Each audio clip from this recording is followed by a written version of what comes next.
انتهت مباراة الأهلي والداخلية منذ قليل بفوز الأهلي 4-1 على استاد السويس في مباراة الأسبوع الثالث من الدوري المصري الممتاز.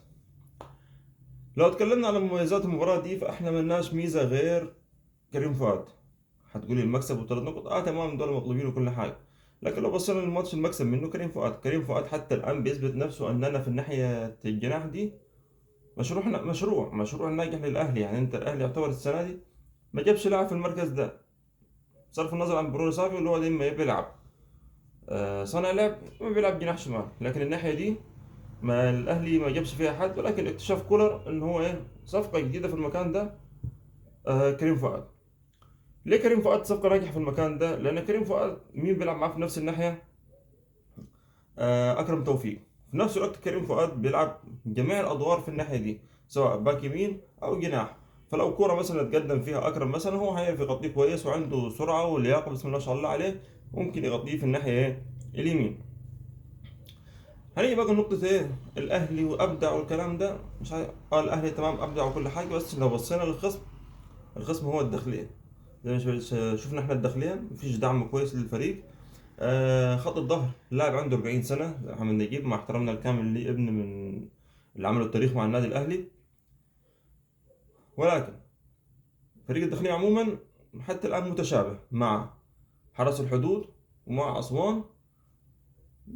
ولكن أسوان يعني لو شفناه في ماتش غزل المحلة، يعني وقدام الأهلي، يعني أسوان قدام الأهلي ما كانش الجيم مفتوح كده.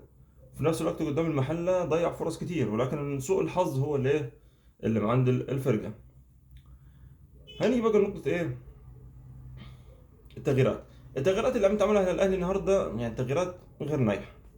كل لاعب من الناس اللي نزل في التغييرات، كل لاعب عايز ينزل يجيب اهداف، سواء كان برسيتاو، سواء كان حسام حسن، سواء كان شادي حسين. دول كلهم منزلين، كل واحد يقول انا عايز اجيب اهداف.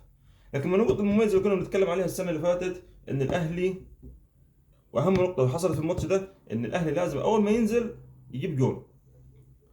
ليه الاهلي اول ما ينزل يجيب جول؟ عشان يخلي الفرقه اللي قدامك تفتح. لانه كل مع الوقت يعني الماتش واصل ل 0-0، خلص الشوط الاول ولسه 0-0، الخصم الثاني بياخد بياخد ثقه، وبالتالي بياخد حماس، واللعيبه يتحمس بقى، يلا يا رجاله يلا يا رجاله نكمل الماتش، احنا متعادلين، يلا باقي نص ساعه، يلا باقي ثلث ساعه وربع ساعه، هوب لعيبه الاهلي تتكهرب، هوب الماتش يضيع.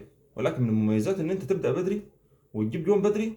ده بيخلي الفرقه اللي قدامك دي عايز تفتح خطوطها، عايز تعوض خلل دربكه. دي الحاجات اللي كان ناجح فيها الزمالك السنه اللي فاتت. كان اول ما يبدا الشوط تلاقي زيزو جاب ضربه الجزاء على طول. ما تقوليش زي جابها ازاي، بس في ضربه جزاء في جون جات على طول. فدي من العوامل الاساسيه، ان الاهلي لازم اول ما يبدا الماتش يبدا بهجوم ضاغط. آه، الضغط من قدام، نخطف جون يضرب الفريق اللي قدامه، تتفتح الدنيا معاك بقى، انت تعرف تقسم كوره وتلعب كوره وتجيب اهداف، يبقى الموضوع احسن من الاول.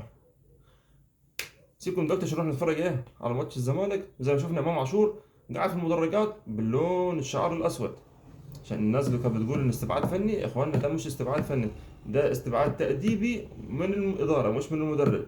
المدرب بالنسبه له اللاعب ان شاء الله لو